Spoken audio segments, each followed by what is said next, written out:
Hey everybody, welcome back to the Dawn of Drones podcast. I'm Dawn Zoldi, your host and the CEO of P3 Tech Consulting. So great to have you back. Just remember, this is a live stream event, so for those out there, please drop some questions in the chat, some positive encouragement. We love all of that. We are we're about like 3/4 of the way through our Movers and Shakers month of September. So again, shout out to Parazero and Delta Drone International for sponsoring this month.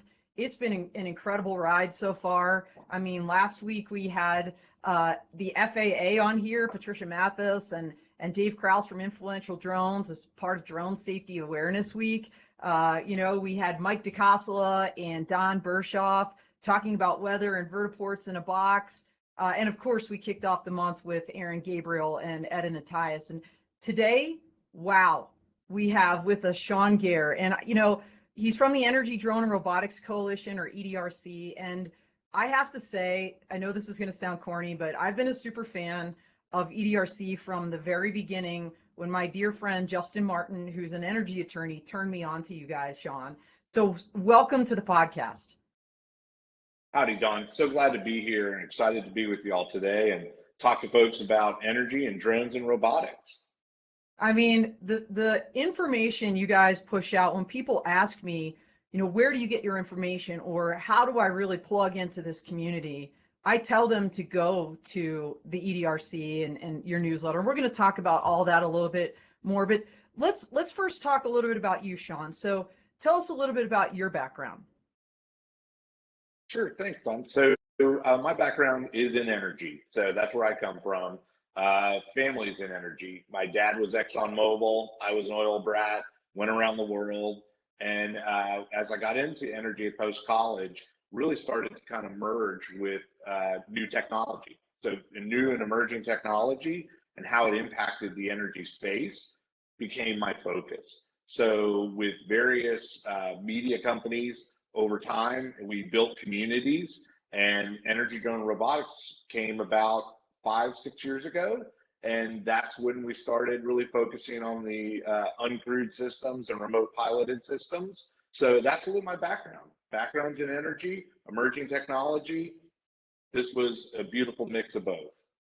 Well, it is. And so tell us about EDRC. You said, what did you just say 6 years ago that you created it?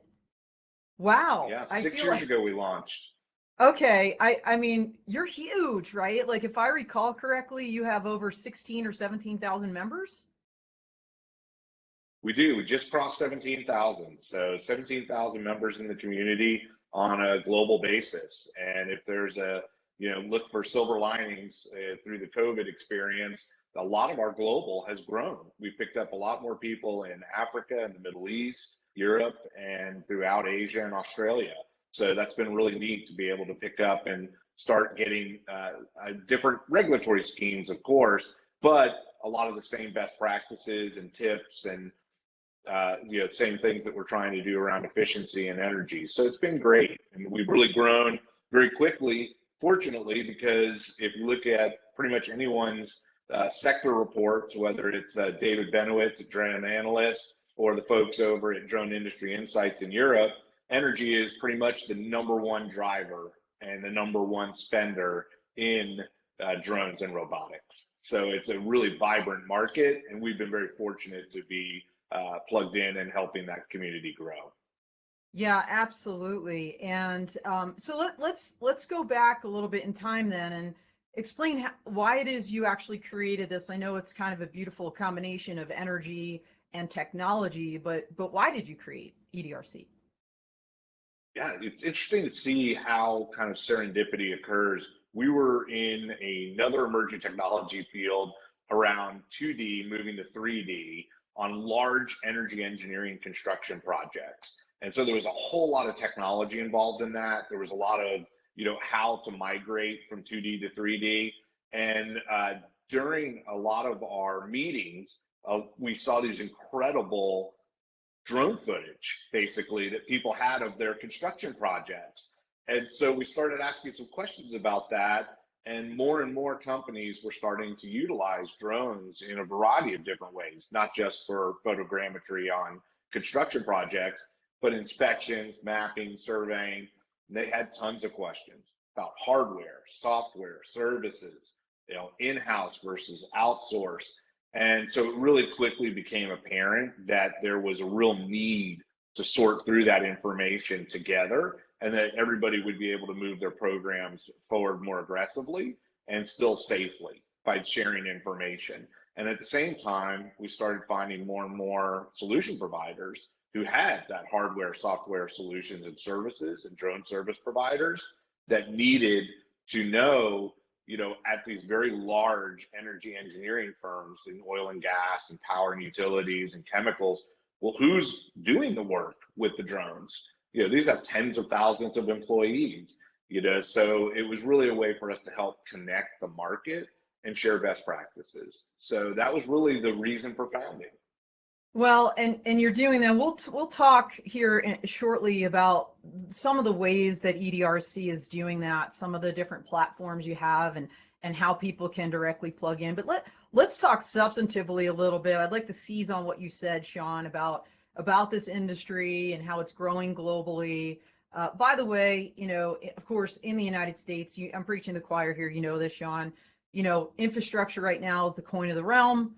Right, we've got a bill, a multi-trillion-dollar bill making its way right now through Congress, hopefully going to pass next week, and maybe some, trickle down into infrastructure, including with drones, with robotics, and the support of drones and robots to infrastructure is really key. I actually just wrote a piece for Inside Unmanned Systems magazine on that right before AUVSI, where I talk about the 16 sectors of infrastructure. Clearly, energy is one of those sectors. And so let's talk a little bit about, with your expertise and experience, Sean, what would you say are the three most prevalent or best ways that you're seeing drones in particular plug into the energy sector? Sure. I mean, if we're talking big picture, Don, I think it's going to be inspection is number one. That's obviously when you look at the combination of benefits you're going to get from using a uncrewed or remote piloted, whether it's ground or aerial or subsea, you basically have obviously safety, number one, right? You're not having to rig up ropes, you're not having to put people on scaffolding.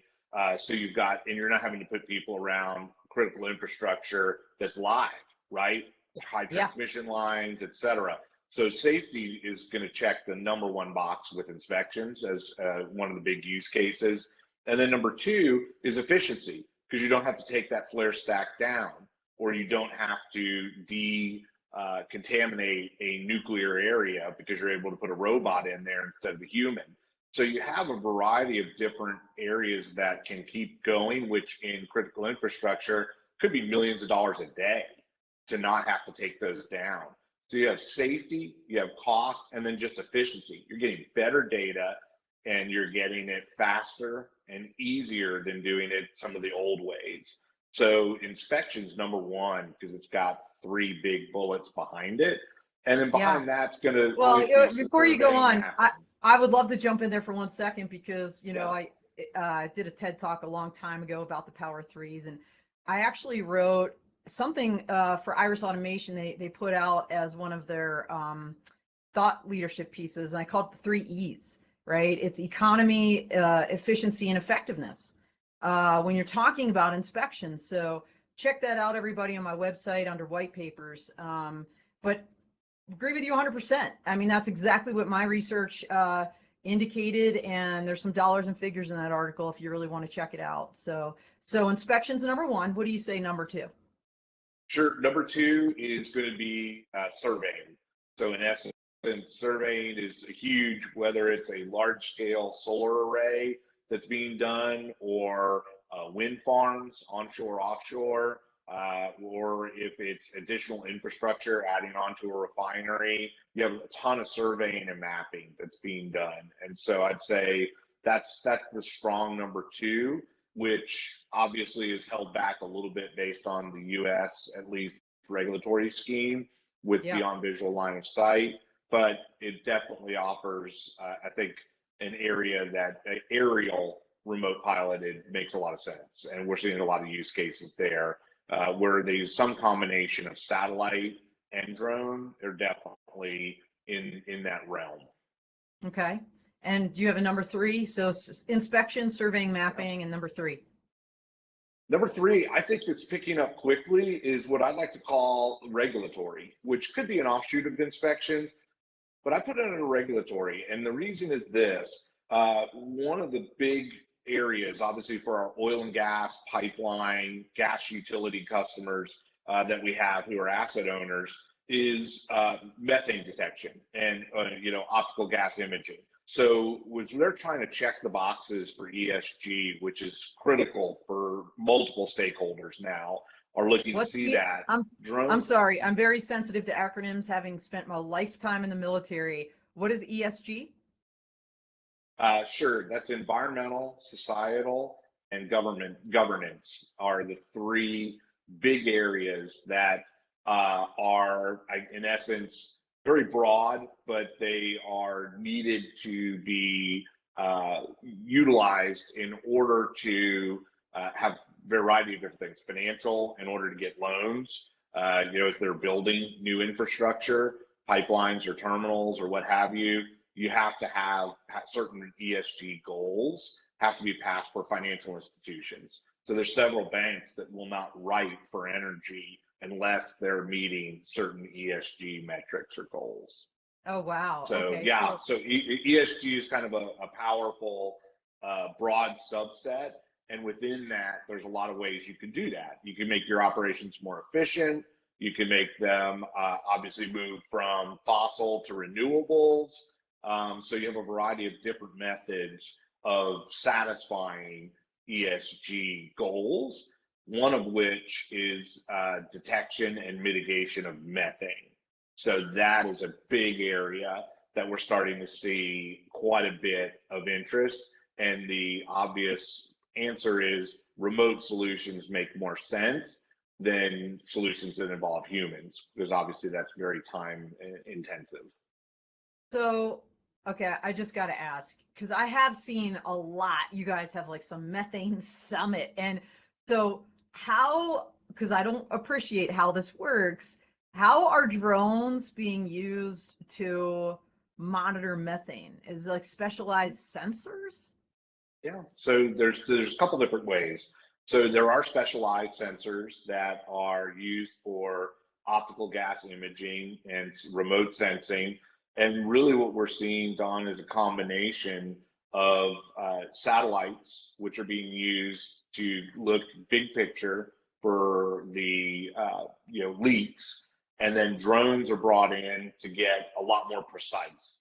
They're able to say it's, so a specific drilling rig or specific pipeline pump station might be detected at the satellite level, but then you have drones being brought in and they're going to tell you which seal, which valve, the specific piece of equipment that likely is leaking it, and give you a better detection rate as to what rate of methane is actually escaping.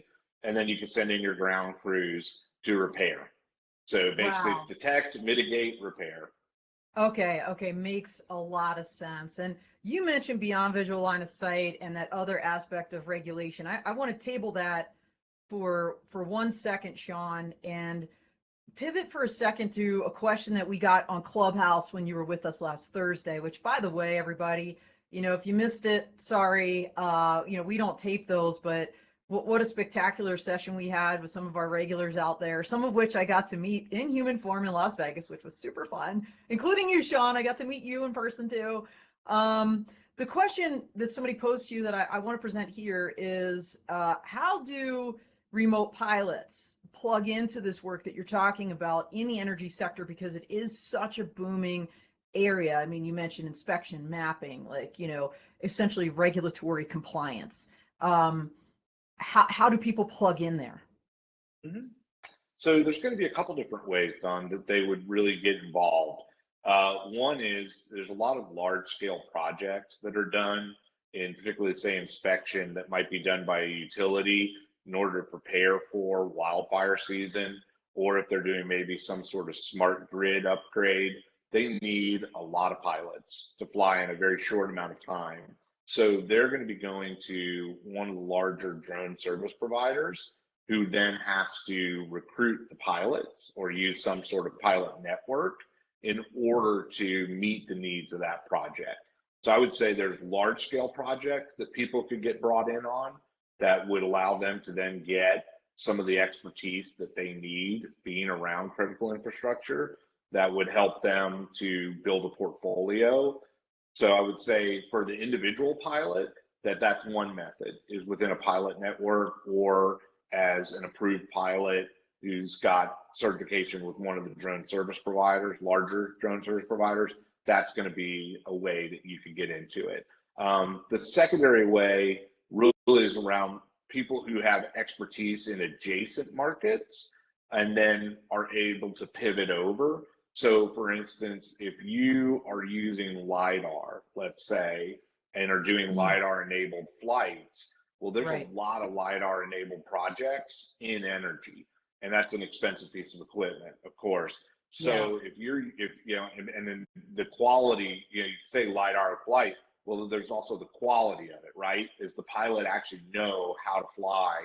And so if you're doing something in an adjacent industry, it's hard to make a jump from something very far away. So like, for instance, if you're in real estate, you know, that's a great area and you can be doing a lot of work there. It's going to be hard to jump to high transmission lines from that, or vegetation management with LiDAR or thermal.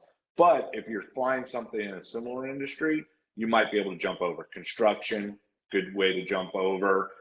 Folks who may be doing some work in public safety, emergency response, they might have ability to jump over because we cross over a lot with emergency response, right? If you think about it, when you have these huge incidents, whether it's wildfires or these tropical storms, we lose a lot of infrastructure. And so the flights have to be done for both groups, right? Public safety and utilities.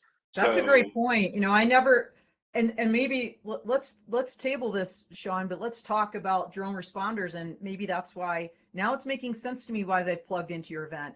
I didn't make the connection. I was like, huh, Charles Werner is everywhere. Why is he at EDRC?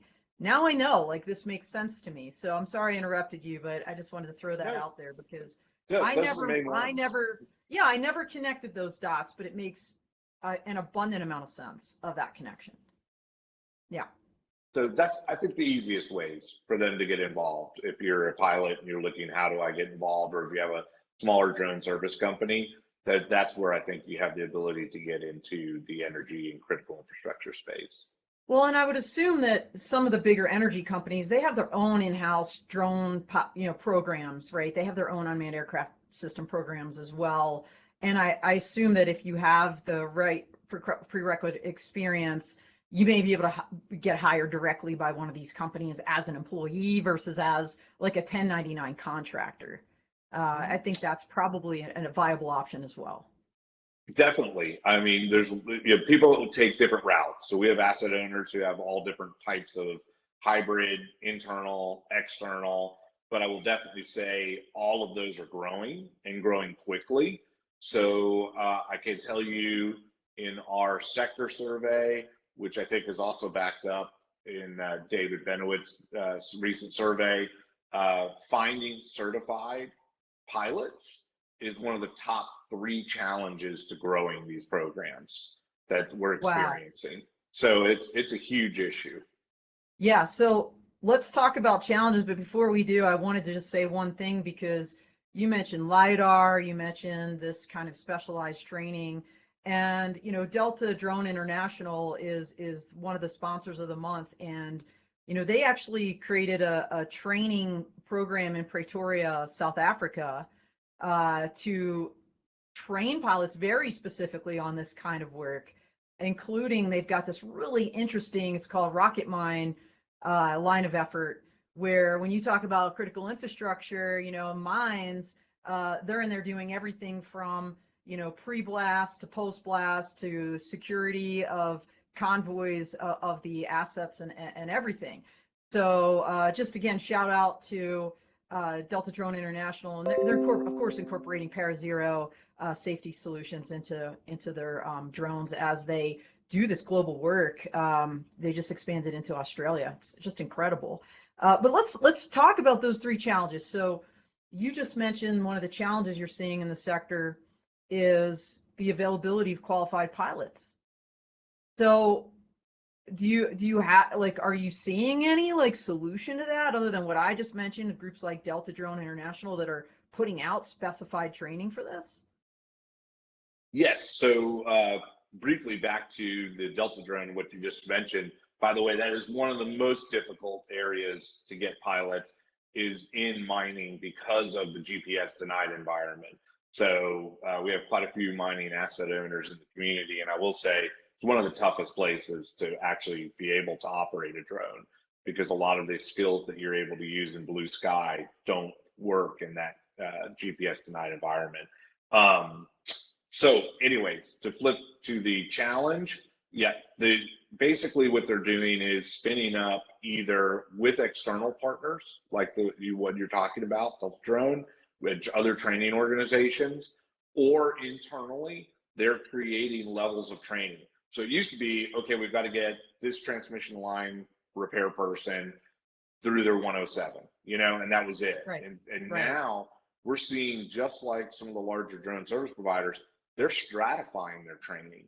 So they're building pretty detailed training programs that you have to have a certain amount of hours flying certain types of flights and have a certain amount of training in order to be able to fly the larger, because we're starting to see a lot of bigger, heavier drones that have bigger payloads that are more expensive, and around certain type of infrastructure that may be a little bit more challenging, like high transmission, et cetera.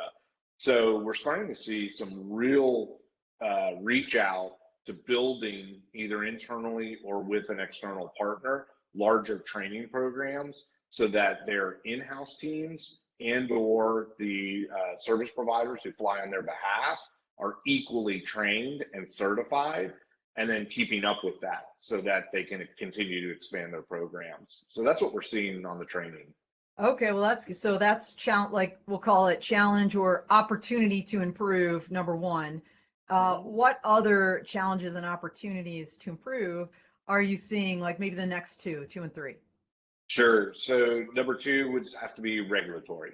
They are like I think most sectors, energy is held back until regulatory catches up, whether it's BV loss, which we'll talk about, or other parts of the regulatory scheme where I was mentioning earlier around methane, and there were certainly methane supposed to be monitored and detected at different levels, but they don't, not all state and local regulatory bodies accept drone data for that purpose. And so it's getting the regulatory bodies to agree, whether that's nuclear, or something in that area, that you can use a drone to do the inspection and the data is equivalent or better to the methodology that's already been approved by that regulatory body. So kind of arcane, but it's important. No, you know what? I thought you were going to go to BV loss and where we are with that, but you know what, Sean? You're exactly right. I did a piece on unmanned or uncrewed underwater vehicles, gosh, a year and a half ago for Inside Unmanned, where I very specifically looked, and of course, most of the work there, as you mentioned, is for these underwater pipelines and that kind of communications infrastructure. And a lot in the energy, obviously in the energy sector as well.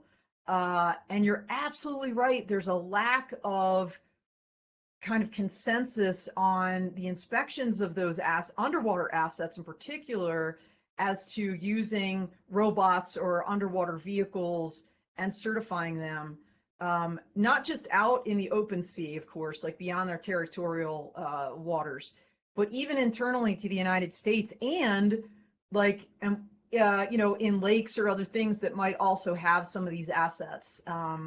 Really weird, like Army Corps of Engineers like has jurisdiction over certain things, and then the U.S. Coast Guard has, it makes your head hurt. But absolutely, I think this is an area that really needs regulatory consensus and standards, because it is going to hurt us in the long run, not just in the air, but underground and probably ground as well. Um, so, okay, let's talk BV loss though, because you and I talk about this all the time. I remember my Holy Grail article. You guys seized on that and pushed that out, everybody. It went really huge largely because of you, Sean, and your team. Um, let's talk about BV loss and how the lack of, other than waivers, right, exceptions to policy, how the lack of those regular and scalable and repeatable operations remain a challenge for the energy sector. Sure. So it's definitely a big area, Don. As you know, we're excited about the fact, that at our summit, which we'll talk about later, you're going to be moderating one of our panels, one of our kickoff panels, actually, in the keynotes around BV loss. So that's the level of importance this has within our community.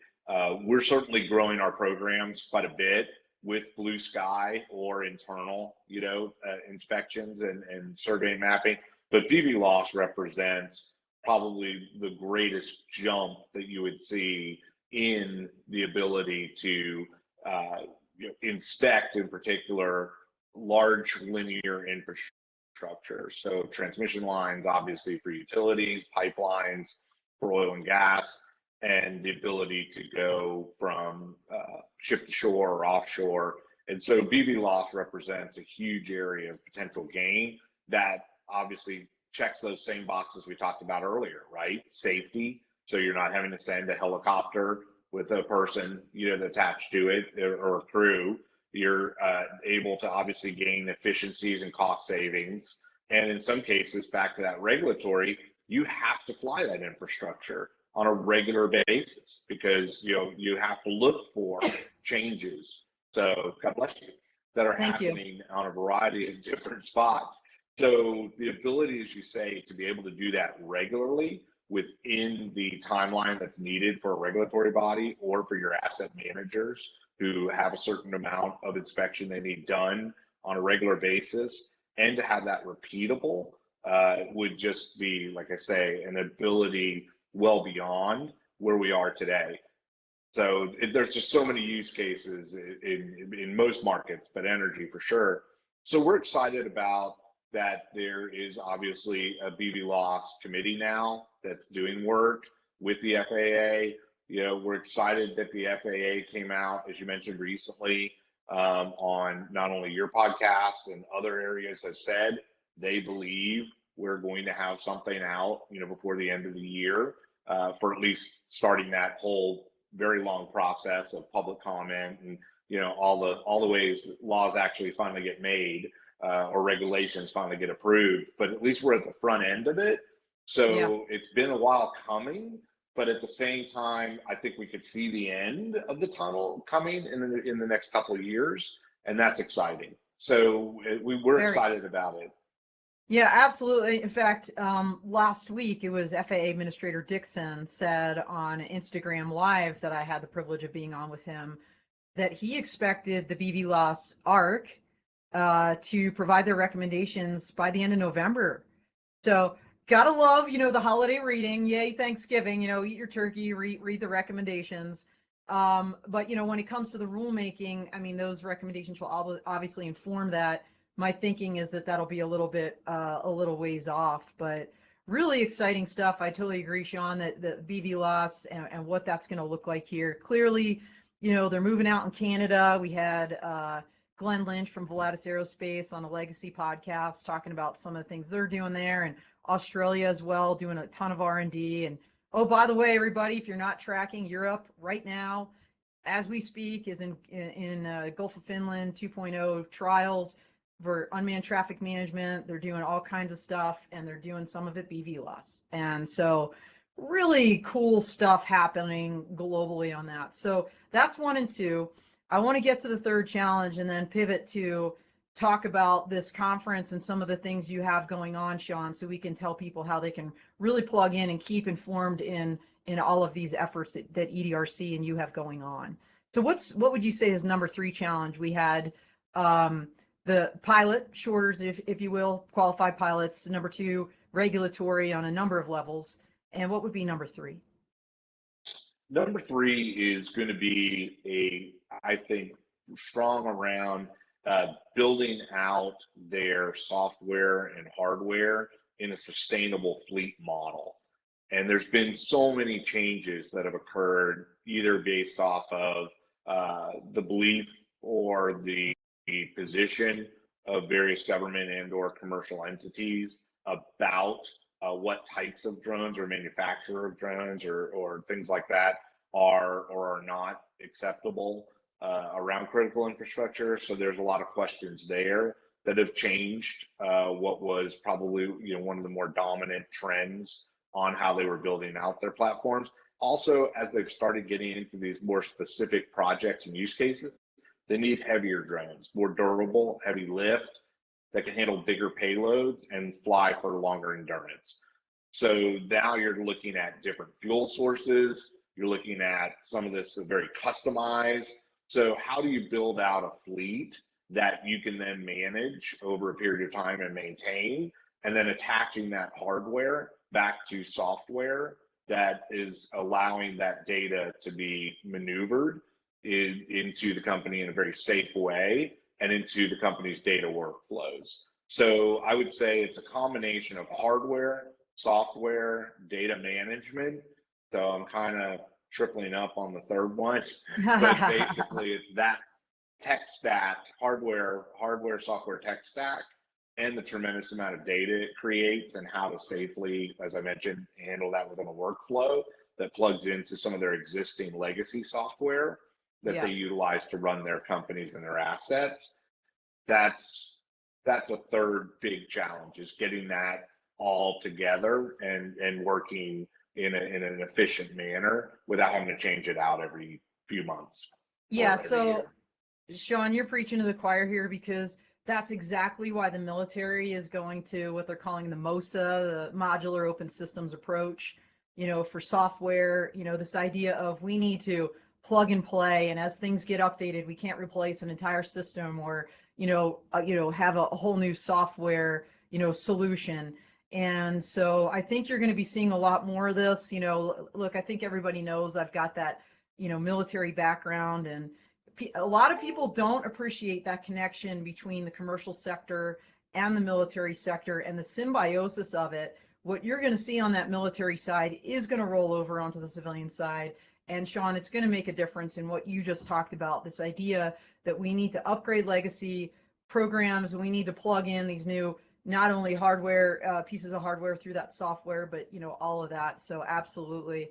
Let's talk about your event that's upcoming, because we have maybe about 10-15 minutes left, and you have so much going on. I really want to make sure people know how they can kind of continue this conversation after this podcast is over and plug into the incredible stuff that you guys are pushing out at EDRC. So let's talk about your October event. Tell us a little bit about that. Sure, happy to. So basically, October 25th through the 27th will be our 5th annual summit in Houston, Texas. And what we do there is bring together the asset owners from all the different areas in energy with their uncrewed remote piloted teams, whether it's drones or robotics, as well as the service providers who are doing drone service or robotic service for them on their behalf. And then lastly, of course, and very important, are the solution and technology providers who bring that hardware, software to the mix that is very specific, that can be utilized for the energy sector. So all three are involved. We have a full expo that goes on that has about 75 companies who are showcasing those solutions. We have a drone zone where people are flying. We have robot row where people are crawling. So we've got all kinds of different things going on that happen on that show floor. And then up in the conference, we cover a lot of areas. That's where we really have expanded quite a bit. So we're covering industrial drone delivery and unmanned cargo. We're covering methane detection and mitigation. We are covering renewables, so how drones and robots are being used in and around the renewable industry for wind and solar. And then, of course, we have the combo event that we're doing with drone responders on emergency response and disaster planning with UAVs. So we've got quite a bit going on over the 3 days, kind of packed in order to get everything in. And we're super excited about bringing the industry together and having a quality group who could be in Houston coming up in October. Yeah, so again, the foot stomp, this is going to be a live event. It's going to be in Houston, Texas. I believe it kicks off Monday, October 24th, if I have that date right, Sean. Goes for most of that week. Yeah, yeah. The 25th. Mm-hmm. The 25th. Got you. That's right. Yeah. I'm traveling on the 24th. That's why my brain went there. I'm not looking at notes right now. Sure. Really excited to be a part of that. I know last year, Sean, like so many other conferences, you went online. I still think that was, I had the privilege of being one of your keynote speakers about the regulatory arena, and what an honor that was. So thanks for that opportunity. You had a Bots and Brews happy hour online, which was hilarious, by the way. Are you going to do something like that live? Because I'm hoping you say yes and when I'm there. Yeah, we are. We've got our opening reception is Bots and Brews. And I can't promise, like we did virtually, having Steve Wozniak do the welcome, but we'll have somebody pretty special. And then on night number 2, just based on being this time of year when we're holding the event this year, we're doing Oktoberfest. So night 2 reception is Oktoberfest. So we're going to have a good time both nights for sure. All right. Well, I'm into it. I'm down. I can't wait. So let's talk about your newsletter. You've got a new, I guess I'll call her an editor. Is it Megan Horn?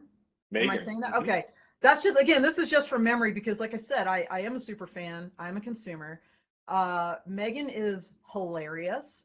She comes up with these quippy titles and just makes me want to read things. So tell us about your newsletter, how people can sign up. Sure. Everything we're talking about, Don, you can easily get to if you go to our main website, which is edrcoalition.com. So if you go to edrcoalition.com, you're going to see an easy way to see news, and you can either look at the news and or sign up for the newsletter. You can see under events, all the events we have going on, both digital and live, including the summit that we were just talking about. And you're able to take a look and see who's exhibiting, what are the sessions, so like your session on BB loss, or the regulatory sessions, or the use case sessions, which we have a ton of, where various utilities are talking about the projects they've been working on over the last year. Or you can go to our resources section where we have our directories and or all of our past. So for instance, you talked about our digital that you were part of when you did the regulatory roundup. That entire series of sessions was recorded and is in our resources section. So when people go to edrcoalition.com, they can get access to any of those items. But specifically on the newsletter, that's one of the things we changed about a year ago, as we were definitely starting to have a lot more digital channels and outreach. We looked at the landscape, and there are a lot of quality news sources that are out there that go out sometimes on a daily basis, like DroneLife, who does a great job getting stories out. Absolutely. I mean, we love DroneLife. We appreciate them hosting us and having us on their website. Absolutely. I've been, a super fan of Miriam McNabb and everything DroneLife does, like also from the beginning, and obviously a regular contributor in writing and now with this podcast. So totally agree. Thanks for that shout out for Miriam. Yeah, absolutely. It's a great source, and we're readers here at Energy Drone Robotics Coalition. But the one item that wasn't out there was something focused just on, obviously, the energy industrial. So how do you curate out of all the massive amount of news on drone and robotics, what's going on, and put together around technology, projects, use cases, and the regulatory that would affect or impact our market, and put all that together and do it in a way that's slightly irreverent and makes it a little bit more fun to read. These are serious topics, so we certainly don't take too much of a license on it, but that's where our team, particularly Megan as our editor, makes sure that we put things that make it very readable, like you say, super easy to digest, and it gives you top of mind what's been happening over the last couple of weeks in drones and robotics and AI in the energy space. So that's really where our niche fits, and we've really seen some nice increase in the readership over the last few months. Well, I'll tell you, Sean, I think you and talking about DroneLife, I think it's a perfect example of this industry and how everyone has kind of their niche, and there's room for everybody. And if we elevate each other, how we can propel this entire industry. And I know that is a goal for many of us. I know it is for you, Sean, and particularly in the energy sector, and obviously for me across a whole bunch of different verticals, including advanced air mobility. I have a big heart for that. So thanks for what you do. I mean, you guys have Think Tank Thursdays and put out a lot of free things. Let's talk about your upcoming report, because we have a couple minutes left, and then I want to talk a little bit about what we can expect kind of next for the podcast and in the future. I know you have a report coming out. You do one almost annually, semi-annually. I know last year you took a little bit of a breather because of COVID, and it probably would have been a little skewed. So tell us about the report, what it is, when we can expect it, and how we can find it. Sure, absolutely. So this is going to be one of our benchmark surveys. So with the benchmark survey, we take a look at what type of hardware is being flown, software that's being utilized, what type of payloads, projects, how many pilots are in the different energy companies, programs, how many are internal versus external, where they see the growth over the next 12 to 24 months as far as their types of projects that they're going to be utilizing. So it's quite a bit of areas that we cover that really help understand where we are in a place in time. Last time we did it was the 2019. So by skipping 2020, we're interested to see kind of where the growth is. That'll be done throughout the fourth quarter and will be released first quarter of 22. And when we release it, it's no charge. People are able to pick it up at edrcoalition.com when it comes out in the first quarter. Well, awesome. And I really look forward to reading that. I mean, I think the first quarter 2022, between the BVLOS ARC and maybe some of the things we may see there, of course, you got CES 2022, and they're going to go live in Vegas. Super excited for that. Part of Women in Drones, and we're going to have our Women to Watch Award there. That is like just kicking it up 50 million notches. So excited. Can't wait till January. So many things happening. We've got to just like maybe a minute left, Sean. So I'm going to give you 30 seconds of that to give us your kind of 30-second elevator speech wrap up, and then we'll just talk real quick about what people can expect going forward. Sure. So one of the things that we always like to get across is while we focus on one sector, we love working with everyone in the industry. So if there's one thing I like to get across it's that we have a big tent theory. So whether it's women in drones, whether it's different media sources, whether it's different groups of any kind around STEM and helping grow the next generation who's going to be interested in actually handling and running our drone and robotic programs or managing the AI on the data, we're interested in working with all of these groups. So anyone who has an interest, please visit our site. There's easy ways to contact various people, including myself. Reach out and we'll help you get plugged in. So that's a really important thing that I'd love to get across. And we love working with everyone and appreciate opportunities like this to let people know that the energy market is continuing to grow safely, efficiently, and very rapidly. And we're looking forward to onward and upward for the next few years. No, that's great. I know that like there's so many Navy or maritime focused phrases that are always relevant, like the tide raises all ships. I'll just spitball here. The airstream raises all aircraft. I mean, we do this together, right? So thank you for everything you do, Sean. Thanks for being here with us today and sponsoring this particular episode. Thanks to Delta Drone Parazero for lifting us this month as well. And for those that are going to dial in tomorrow on Clubhouse, 11 a.m. Mountain, 1 p.m. Eastern, we're going to have Tanner Harris from Blue Nose Aerial. He's in critical infrastructure, but he's got Really interesting drone franchise model. I call him the Starbucks of drones. He's the only one. He's the only one in the game doing this right now. So we're going to talk about that in Clubhouse, and he's going to be our last mover and shaker next week. So looking forward to having Tanner on there. Thanks again, Sean. Thanks to everybody for dialing in. Really appreciate all of you. And that's all she wrote. Have a great rest of your week out here. Thank you, Don.